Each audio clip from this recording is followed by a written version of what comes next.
Now I sort of relax, I sort of accepted myself the way I am. But of course I wanted to have more shape. For decades, the world has spoken about Audrey Hepburn, her grace, her beauty, and the quiet mysteries that followed her even after the cameras stopped rolling. Fans admired her smile, but behind it, questions lingered. Was her life as perfect as it looked? Did Hollywood hide parts of her story? For years, whispers and assumptions filled the silence, with no one close enough to confirm what was true and what wasn't. Now, that silence is finally broken. For the first time, Audrey Hepburn's son, Sha Heepburn Ferrer, speaks openly about the rumors the world believed and the truths few ever knew. What he reveals reshapes how we see Audrey, not just as a timeless icon, but as a woman, a mother, and a human being with struggles hidden behind elegance. This is the story people suspected for years, and the truth is finally coming to light. Audrey Hepburn's childhood carried a quiet sorrow that fame could never erase. Born on May 4, 1929, in Brussels, she appeared to grow up surrounded by elegance, traveling across Europe, absorbing different cultures, and mastering several languages. Yet beneath that privileged surface lay a wound that shaped her forever. When Audrey was just 6, her father, Joseph Victor Anthony Rustin, walked out of her life. The sudden absence shattered her sense of safety and left a lasting ache she would later describe as one of the deepest traumas she ever endured. Despite her grace and success, the pain of that abandonment never fully faded. Years later, when she finally located her father in Dublin, their reunion offered no answers, no closure, only a reminder of what had been lost. As if emotional loss were not enough, history soon dealt Audrey another blow. By the age of 10, she was living in the Netherlands when World War II descended on Europe. Under Nazi occupation, daily life became a struggle for survival. Food grew scarce, and hunger became a constant companion. The slender figure the world later admired was forged in deprivation, not vanity. During the Dutch famine, Audrey survived on whatever she could find: nettles, tulip bulbs, scraps meant to quiet the pain of starvation. By the war's end, she was dangerously underweight and physically fragile, her body marked by years of malnutrition that would lead to lifelong health issues. Audrey never forgot those years. She often reflected on how close she came to death, aware that many others, including children her own age, never made it through. The memory of suffering stayed with her, quietly guiding her compassion. In later life, it fueled her devotion to humanitarian work, especially her tireless efforts with UNICEF. Having known hunger, fear, and loss firsthand, Audrey Hepburn spent her final years trying to ease that pain for others, turning personal tragedy into enduring empathy. Long before Audrey Hepburn became a symbol of cinematic grace, her heart belonged to ballet. Dance was not a pastime for her. It was a dream shaped by discipline and devotion. Even during the bleak years of World War II, she clung to that dream, performing secret ballet recitals in silence to help raise funds for the Dutch resistance. Those shadowed performances revealed both her courage and her loyalty, offering brief moments of beauty in a time ruled by fear. After the war, Audrey moved to London and earned a scholarship to study at the prestigious Marie Rambert Ballet School. Yet reality proved unforgiving. Despite her passion and relentless effort, she was told she lacked the technical precision and physical build required for a professional ballerina. She later acknowledged that she couldn't match the technique of dancers her age, and her height and larger feet worked against her in a rigid world that prized uniformity. Though the rejection was painful, Audrey never truly let go of dance. She continued taking ballet classes even as her acting career began, carrying that love of movement into every role she played. Her elegance on screen was born from years at the bar, turning ballet's loss into Hollywood's gain. Ironically, the woman celebrated as one of the most beautiful figures in film history never shared the world's view of herself. Despite her iconic image, immortalized in films like Roman Holiday and Breakfast at Tiffany's, Audrey remained deeply self-critical, focusing on what she saw as flaws rather than gifts. With time, however, her perspective softened.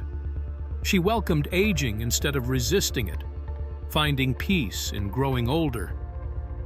As her son Luca shared, Audrey believed life had seasons, and aging was simply another chapter, one meant for family, love, and giving back.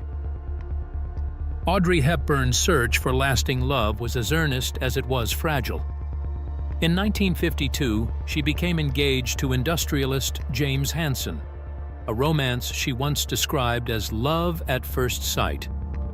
For a moment, it seemed like the beginning of a storybook future. Yet Audrey soon faced a painful truth. Their demanding lives would keep them apart.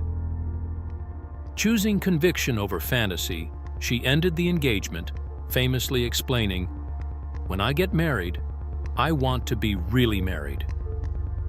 That belief, placing depth and commitment above romance, guided her relationships for the rest of her life. Not long afterward, she met actor Mel Ferrer at a party hosted by Gregory Peck. Their connection was immediate, and by 1954, they were married.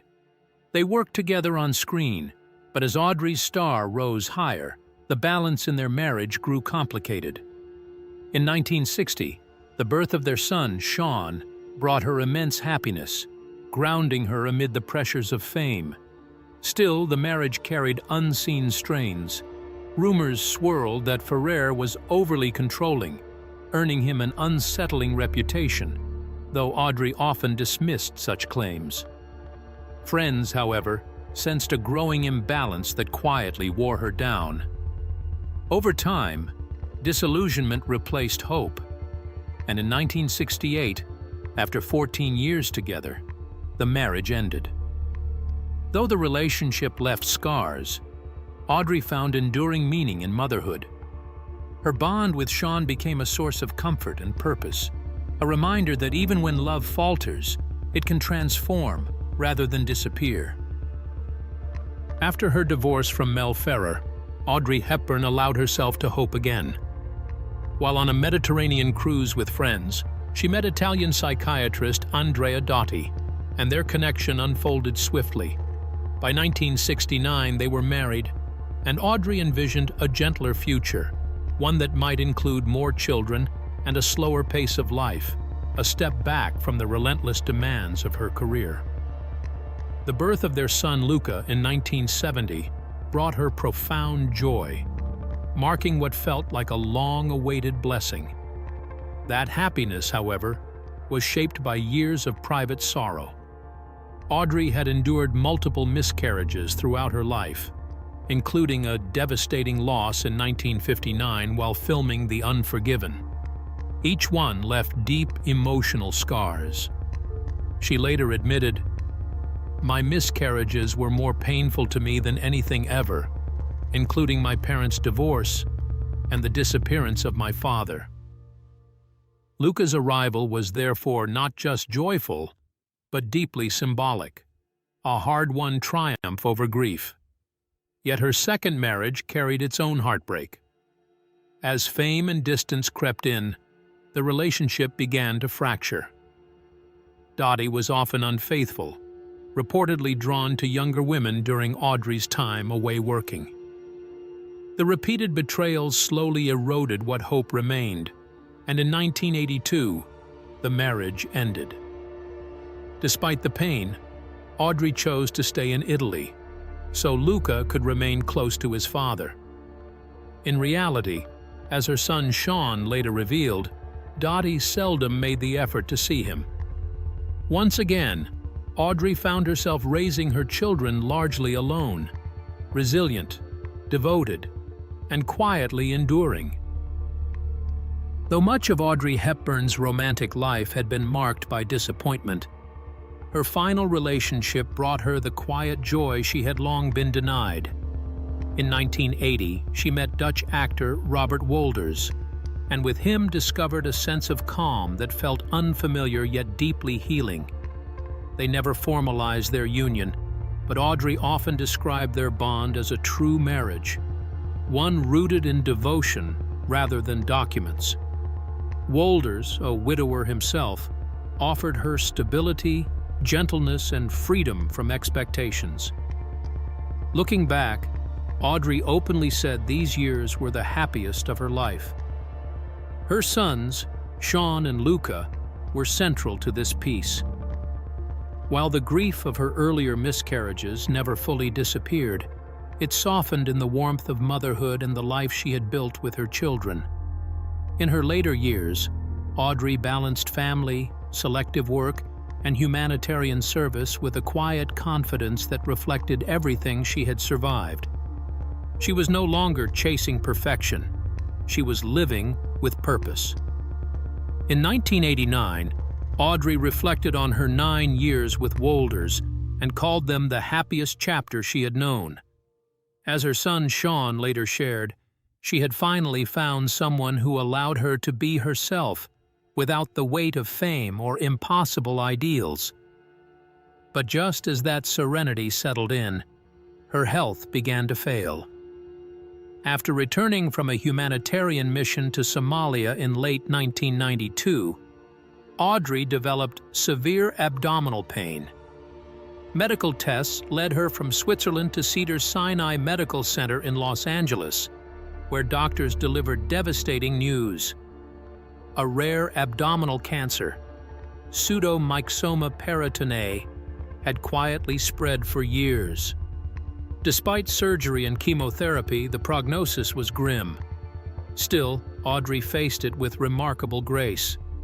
As Robert Wolders later revealed, she wasn't afraid of dying.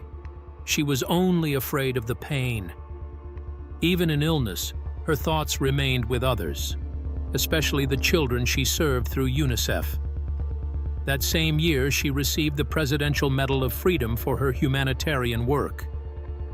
Wolders stayed by her side until her death in 1993, offering the love and companionship she had waited a lifetime to find. Audrey's final years were not defined by Hollywood, but by compassion, transforming a life shaped by loss into one of lasting light. As Audrey Hepburn's health declined, her final wish was a simple and deeply human one: to spend Christmas at home in Switzerland. Too weak for commercial travel, she relied on the kindness of those who loved her. Designer Hubert de Givenchy arranged a private jet filled with flowers to carry her from Los Angeles back to Tolochenaz. There, surrounded by her sons, Robert Wolders, and close friends, Audrey celebrated the holiday in peace. She later described it as the most beautiful Christmas I ever had, a rare moment of warmth and joy amid her struggle with cancer. After the holidays, her strength faded. She spent her days resting, occasionally stepping into her garden when she felt able, savoring quiet moments in familiar surroundings. On January 20th, 1993, Audrey passed away peacefully in her sleep at the age of 63. Her death marked the end of a remarkable life, but not the end of her influence. A private yet deeply moving funeral was held at the village church in Tolochenaz. Those gathered included her sons, Robert Wolders, former husbands Mel Ferrer and Andrea Dottie, and close friends such as Gregory Peck and Hubert de Givenchy. Peck honored her by reading Rabindranath Tagore's Unending Love, a fitting tribute to a woman remembered for grace, compassion, and quiet strength. Flowers arrived from around the world, from Elizabeth Taylor to the Dutch royal family, reflecting how widely she had touched hearts. Audrey's legacy continued to be recognized even after her passing. She was posthumously awarded the Jean Hersholt Humanitarian Award at the 1993 Academy Awards. Her final screen appearance, as an angel in Steven Spielberg's Always, felt symbolic, a gentle farewell for a woman whose life had been defined by empathy. Through her son Sean's eyes, Audrey's legacy feels especially alive. In interviews, he has spoken candidly about her struggles and her enduring relevance. He believes she would have embraced today's digital world with ease, once remarking that she was the queen of Instagram because she was more photographed than anyone else.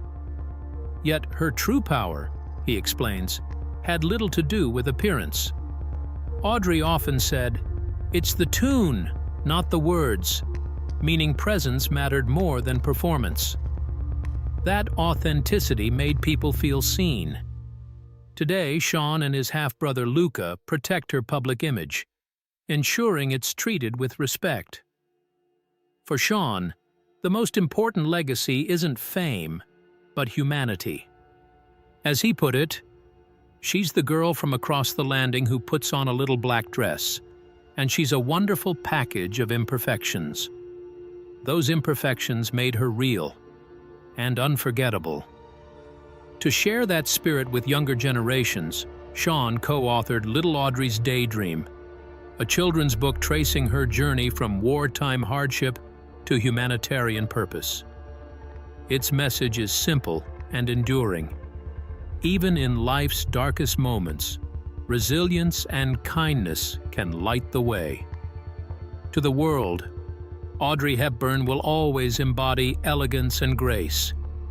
Yet behind that luminous image lived a woman shaped by quiet suffering. Her son Sean has often revealed that one of the deepest struggles of her life was her heartbreaking battle with miscarriages. Audrey longed to be a mother, but she endured repeated losses, one occurring heartbreakingly close to full term. According to Sean, she spoke of that pain as being harder to bear than anything else she had known, even more devastating than her parents' divorce or her father's abandonment. Those losses left lasting emotional scars, but they also deepened the bond between mother and son. Sean believes that when Audrey finally became a mother, it was more than the fulfillment of a dream. It was part of her healing. Her resilience was forged even earlier. Growing up during World War II in Nazi-occupied Netherlands, Audrey lived with hunger, fear, and uncertainty.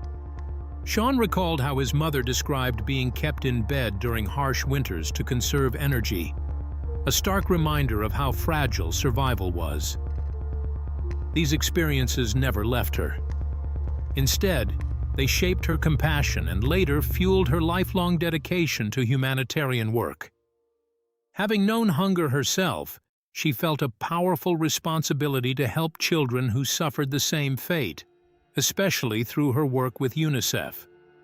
Yet even as she gave so much to others, Audrey continued to face personal trials. In the final chapter of her life, she was diagnosed with a rare form of cancer. Still, she remained outward-looking, committed to kindness and service until the very end. Through her son's reflections, we glimpse the real Audrey Hepburn, not just a style icon, but a woman whose grace was born of endurance, empathy, and love.